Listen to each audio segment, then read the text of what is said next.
Hi, I'm David, and I'm here to talk about what we just talked about. So the last question just now was about hiring data scientists, how it's a challenge. So even when you have a data scientist, work can still be challenging. There are many problems or bad habits that help make data scientists kind of unproductive. So this talk is about how we can make them productive, what are the practices we can use to deliver ML models continuously, safely and sanely. So first, to start with the why we need to change the way we work, what's wrong with the current workflows today, and what are some of the better practices, and how can we practice these practices. And so usually the last time I gave this talk at XConf, I asked people these questions, but here today I want to change the question a little bit. How many here are data engineers? Okay, about 1/4 of the room. How many here are developers? Okay, how many are data scientists? Okay, panel, you can hire them there. And how many are non-technical folks? Okay, cool. So roughly data engineers, data developers, right? So hopefully there's something for you to take away as well. Practices you can bring back to your team and share with your data scientists, and or even start these kind of workflows in your projects. So what's the problem, right? One of these things are not like the others. So a car, a phone, IKEA chair goes through extensive testing, user testing, before it sees the users. And safety and quality is utmost priority. Whereas machine learning models, you can deploy it from your laptop directly to production. There's no way to know when things are working. There's no way to know when things are breaking. You have to kind of hit it to know when things are going wrong or right. And so this is not right, because these machine learning models are impacting people in real life. Yeah, I was a bit distracted. Sorry. So these people are getting affected in real life. Let's say you're doing loans approval. These loans are getting denied because your model said no and things like that, right? So there must be better ways for us to deliver machine learning models where it's safe and automated, repeatable, and continuous delivery practices help us change this. So who here has heard of continuous delivery? Okay, so it's a set of practices from the software engineering world, things like automated testing, continuous integration, which we will talk about and demo shortly, that help us get fast feedback on our software, things that are going to production. How can we fail fast and fail loudly so that we can prevent bugs and things like that from going to production? So we are all kind of familiar with this, the Jupyter Notebook workflow. Data scientists are happy writing code in Jupyter Notebook, hashing out kind of quick and dirty models, quick models. But getting into production is hard, right? Yeah, you might have experienced this before, so I won't go too much into it. And we want to change this. Is there a better way for us to get into production repeatably and reliably? So we've got 99 problems, but machine learning ain't one. Machine learning typically is a very small part of the code. If you've done it before, it's like 5 lines of Python code. You can train a state-of-the-art machine learning model. But what's hard is, as we talked about in the panel just now, right? Getting data, pipelines for collecting data, feature engineering, deploying it, and getting the infrastructure to serve it. How do we monitor things when they are in production? And most importantly, kind of potentially unethical side effects. How do we know things when things have gone wrong, right? So today we'll share some of these practices that can help us detect these things. And the whole idea of the talk is to help people do these difficult things. Make it so easy that you don't forget it anymore. So who here has heard of, sorry for all the questions, who here has heard of Create React App? Okay, so front-end developers, there's this library called React. Maybe 3-4 years ago, it was pretty hard to use it because there's a lot of configuration. You got to think about Webpack, and there's so much configuration, so it was hard. So came along this thing called Create React App that kind of takes care of all the configuration. So we kind of take inspiration for that and apply it from machine learning. We've created 2 projects. One is MLCD Starter Kit, which is kind of like an infra repo. It will set up, use Kubernetes to set up an infrastructure for you. And we'll show it later. But essentially, an ML app template, which is each machine learning service or each app that you're going to create, we kind of take away all that configuration, or at least kind of have some sensible defaults so that you can just start getting productive when you start coding. And then today we'll share 6 common problems and suggested solutions. I will share the link to these slides at the end, so don't worry about this. Okay, let's go. First problem is the works on my machine problem, right? So I'm sure you've had this before, you have data scientists or friends who create all these models and they worked on it for maybe days and weeks, it works in a notebook, finally they want to share this. And now you gotta remember how I installed the dependencies, which dependencies I installed, what Python version and all that, right?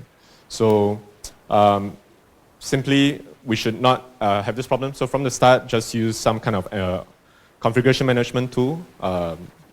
Docker works really well for these kind of problems. So from the start of any data projects, let's just use a tool like this. Doesn't have to be Docker. Some equivalent is also okay. But let's see how this works. So when we start, I'm going to show a video.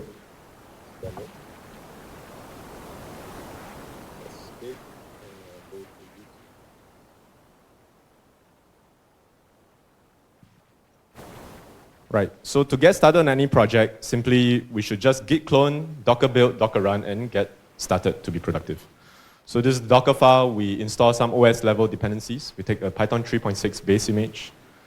We specify all our dependencies in a file like all other projects. And that's the first stage. And the next thing that is more long running, we train the model. This can take minutes or even hours. So we do it as a second stage in the Docker file. Okay, so I've cloned this repo, and in the README, just build this image using that Docker file as a recipe.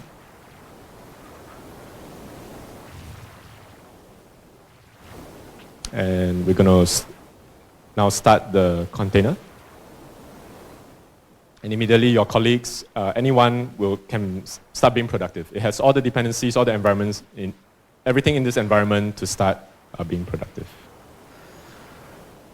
So let's train the model now. So whether it's a deep learning model or whatever model, doesn't matter. All the dependencies are in there. We can start being productive.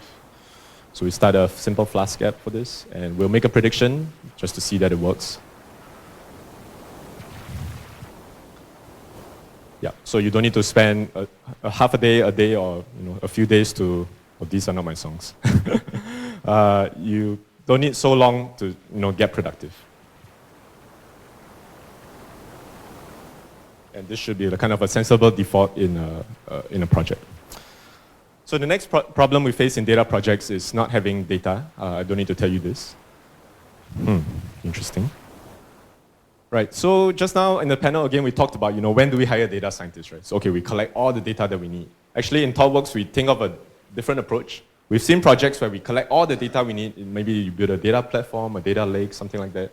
After months and maybe even a year plus, we don't know how we're going to use the data. We have collected so much data, but it's not useful. So we invert this problem. We have this concept called thin slicing.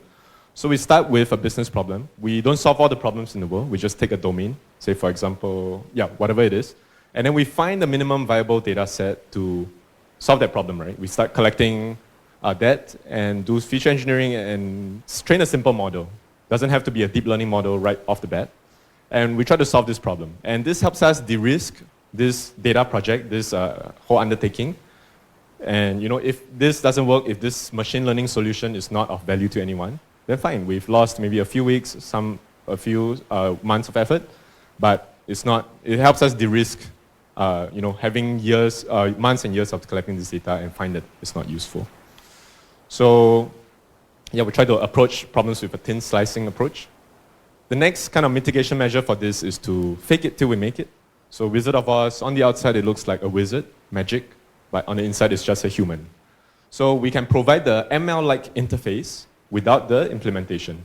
So for example, a chatbot, right? You don't need a recurrent neural network right off the bat. You can start with rules, regex, and this chatbot idea, you can ship it to production, get feedback from your users, and maybe they find out at that point that, oh hey, chatbots are really useful. It improves my user experience. Cool, let's build some more of it. Or alternatively, maybe they say, hey, this whole experience is really bad. I don't like this chatbot thing. Then, cool, you didn't waste any effort collecting data, building machine learning models. And again, you de-risk this undertaking. And another benefit of this Wizard of Oz approach is that we have a channel for collecting data. So these rules, every request, every chat exchange, you are collecting data for your next real machine learning model solution. And we'll talk about this in a few slides from now, so just hold this thought for now. The next problem that we typically face in ML problems is deployments get complicated. So, we don't ship early enough. We ship maybe 3-4 months into the project, and we have this South Park problem where everything is flaky and hard and brittle, and now we need to ship this thing off. So that's hard, right? So the mitigation measure we suggest is to have continuous integration. We'll talk about what that is. And to deploy early and often. We don't deploy when we have some finished product. We deploy on week 1 of the project, ship something to production. Of course, you can have a dark launch. People don't need to see this, but at least it's in production. When it's ready, you release it, right? And because with every commit, you want to just kind of keep shipping it through the CI pipeline and run all the tests and make sure, everything is always production ready to launch at any time. And the idea is to bring the pain forward. We can feel this pain in 4 months, 5 months down the road, and that would be incredibly amount of pain, right? But when we bring it earlier, the complexity is less, and you find out using this technique called tracer bullet, you trace this thing to production, you find out all the integration issues in your SIT environments, in your production targets, whatever it is, your constraints. You find that out, you solve it early, so that next time deployment is simply a commit and a push, and it will be automatically deployed and ready for production. So let's talk about what that looks like. So this is a typical CI pipeline, continuous integration pipeline. The developer pushes something to the source code, and it will trigger your CI pipeline. First thing we do is to run unit tests. In any machine learning project, machine learning is a small part. A big part of it is data processing, data transformation, feature engineering. All of these things are unit testable. So we don't want to wait, like 3 hours after the model is trained to find out that, something is broken, the app doesn't work. So we want to fail fast and fail early. So within seconds or minutes, you get feedback on whether this works. So all right, we got this feedback. Unit tests are failing, we fix it. Now we push it, we fixed it. Now we go to the next stage, which is to train the model, right? This can take, again, minutes and hours, so fine, we just do it.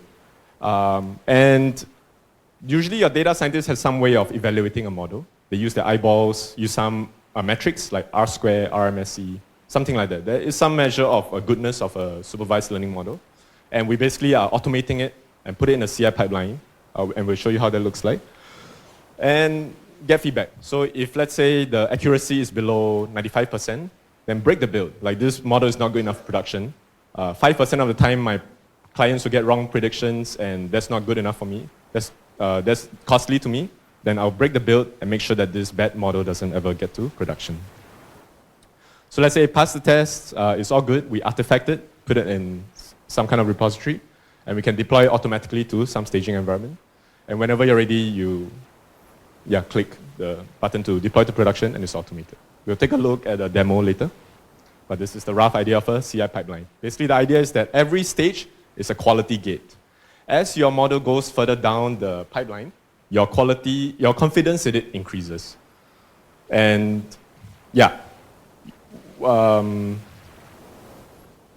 so that, when your boss asks you, okay, are we good to go to production this weekend?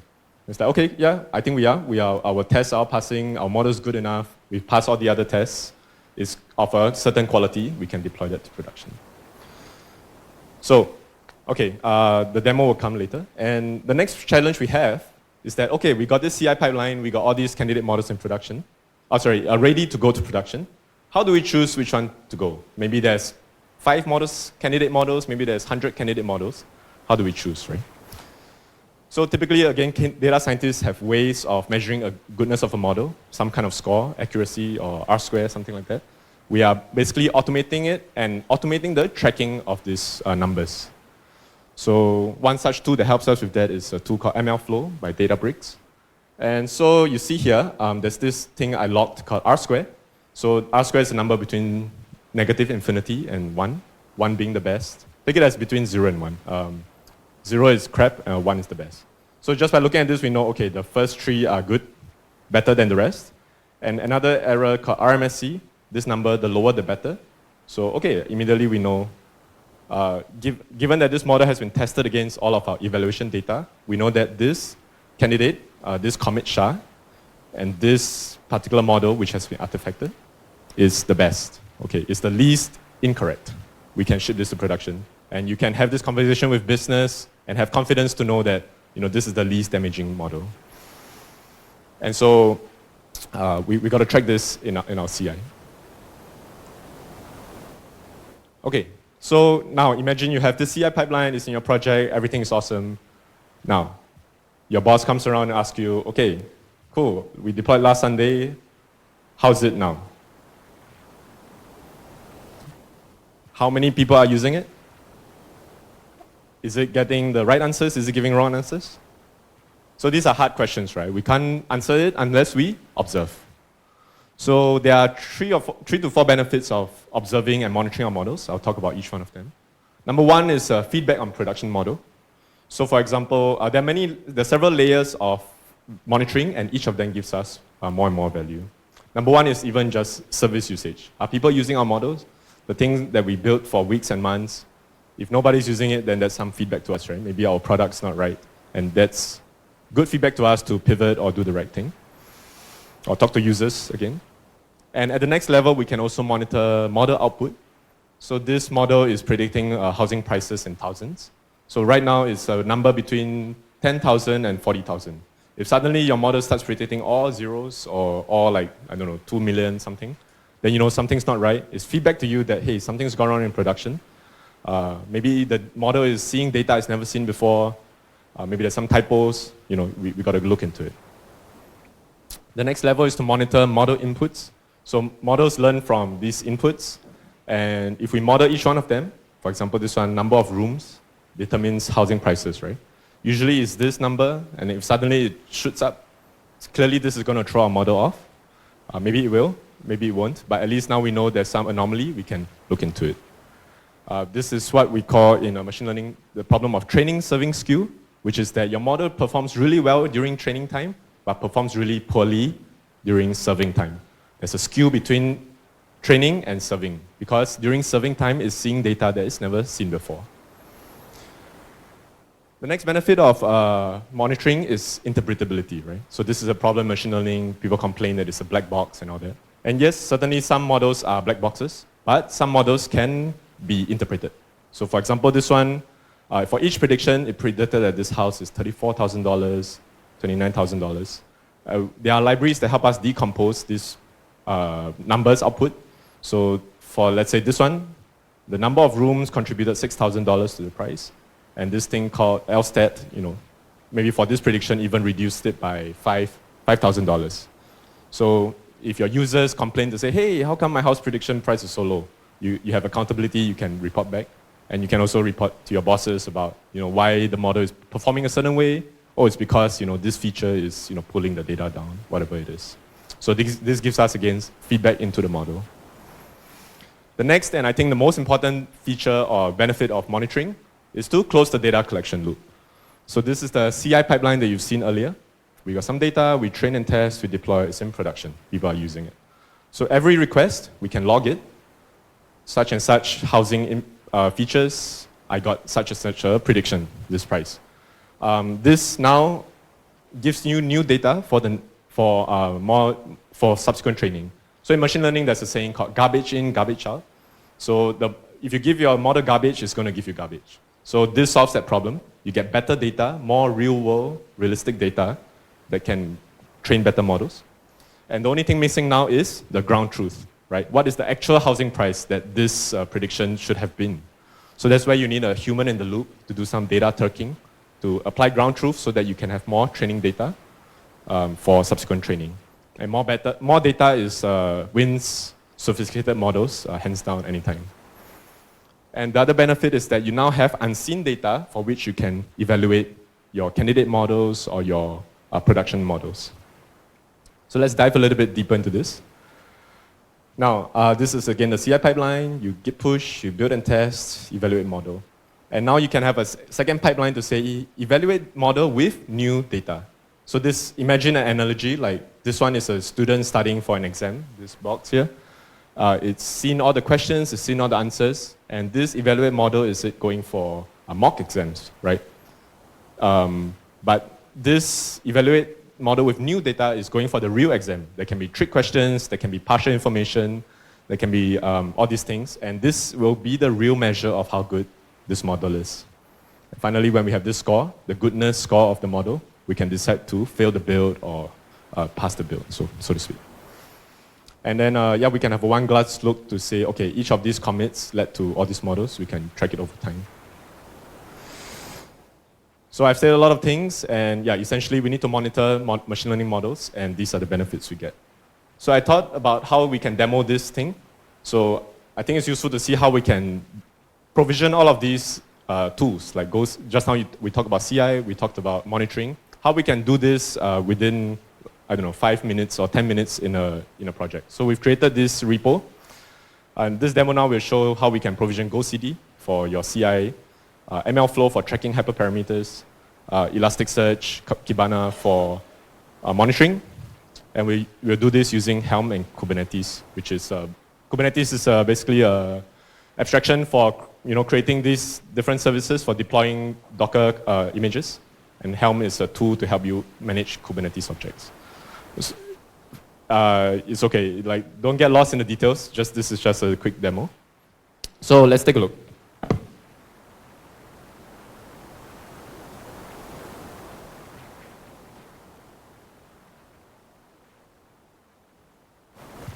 Okay. So this is a 2-minute video. Now this is the MLCD starter kit. Let's first create our infrastructure. So using GCP, we can provision a Kubernetes cluster. If you have an on-prem thing, you can use kubeadm to bootstrap a Kubernetes cluster. Cool, okay, so now we got our VMs where we can deploy our things. We're gonna see that nothing is running right now inside. And we're gonna use this tool called Helm to help us deploy what we call charts. Basically your GoCD, your MLflow, all of these things. And see, this right here, Helm install, is the star of the show. It will install all of the things that we just talked about. And I fast forward this video, but it took about 5 minutes when I recorded it to see MLflow, Kibana, Elasticsearch, all of these things come up. And these are the tools that you will use to build your CI pipeline, your monitoring, your deployments, things like that. So let's take a look at GoCD.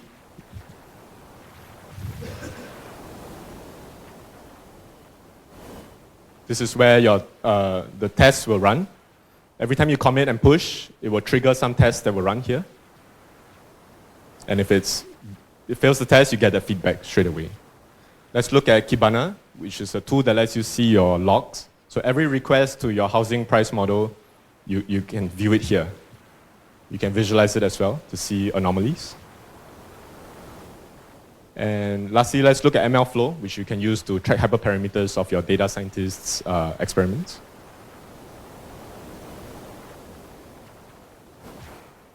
Now there's nothing, so let's run a training job. I will do it locally, but typically we will do this on CI. So locally, I will run the train job, and whatever is the goodness score, it will log it to this MLflow service.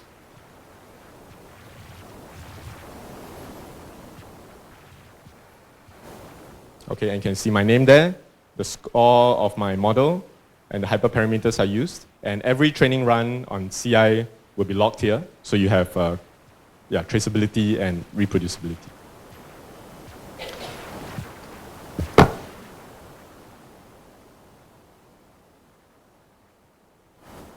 I'm also mindful of the time. I have 4 minutes left, so I unfortunately will have to blitz through this part. So now we have all of these things, monitoring, automated deployments and everything. It still does not stop us from putting harmful models into production. These are actual news headlines of AI gone wrong. A predictive policing algorithm, it reinforces racial biases. Recruiting tool shows biases against women. This one, AI cuts somebody healthcare. And this teacher, she's creative and motivating, but the AI said she should be fired. And she was actually fired. So models can only learn from data. If the data is biased, the model will be biased. Okay? So None of this CI or monitoring, nothing was stopped there. Okay, so what we need to do is to take actual actions and mitigate this thing. So first of all, we have to define and discuss what bad looks like in our context. So for example, if you're doing housing loans, denying somebody a loan based on race, if your mother does that, clearly that would be a bad thing. So we have to have this conversation within our teams and call that out and act on it. So one such exercise to help us get there is what I call a Black Mirror retro. So you've seen that, maybe you heard of the show Black Mirror. It's like doomsday tech scenarios. So you get a sticky and a Sharpie and everybody just lists down what could go wrong with our model. Put it out there and we start having this conversation, right? I'll skip this part because it's a bit long to explain. Data ethics, there's a link that I put here. It's a very nice checklist by this company called Dion. All the ethical issues to look out for, like for example, are we using PII data in our training data? Do we have informed consent when we collect this data? So this is a really good checklist. I encourage everybody to check it out. And and lastly, I want to talk about the ability to recover from harmful models. So suppose we have some harmful model in production. It's denying people loans based on race. So assuming this is something that gone wrong, usually doesn't happen, but the latest production deployment just started doing this. So when you do CI and CD, you get the ability to recover from disasters like this for free. To recover from this disaster, we simply roll back to the last good build. So let's take a quick look at what that looks like.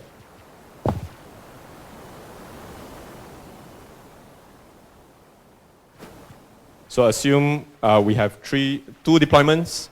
This first one is good, third one is bad. Okay, this is what the good model looks like. Just sends a hello world.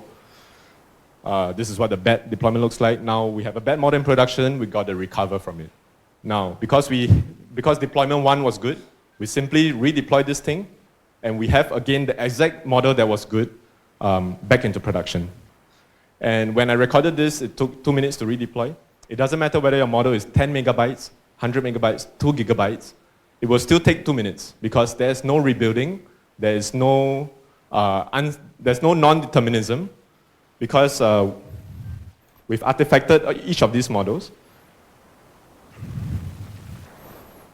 There's no chance that you can rebuild a model that is bad because we're not rebuilding anything. When we click that, we're simply going back to your Docker registry to say, okay, take this model, take this Docker image which has been certified good before, it's passed the whole CI pipeline, it's been in production for some months or weeks, we know it's good, okay, put it back into production. So even if your model is a deep learning model that takes hours to train, you don't have to wait hours to recover from disaster. If you do CI like this, it's simply redeploying the last good model. So that's the last thing I would say. So, okay, well, I lie. I'm going to say one more thing. So we shared basically 6 better ways of working. We've given you 2 repos that you can check out. So you can today go home and run the commands in the README and do everything that I've just shown you and start having better practices. Or, CI, automated deployments, monitoring.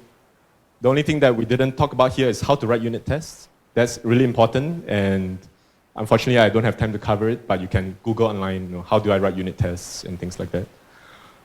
Yeah. So inside this MLCD starter kit, you will find basically how we can provision and configure cross-cutting services, things that many ML services will need, the shared services you can get there, and ML app template is each ML service itself. Unit tests, boilerplate, how to train model, how to store your CI pipeline as code, how to track hyperparameters and things like that. So we've gone from a kind of wavy and unsure path to production into a continuous delivery cycle where we experiment and develop locally with commit and push. You do automated testing, automated deployments, automated monitoring, and everything is just with a commit and a push. So if you are interested, you can read more about this. You can also just search Thoughtworks, CD for ML. You will find a nice article for that. So CD for ML, you will find some more writing on this. And that's it. Thank you.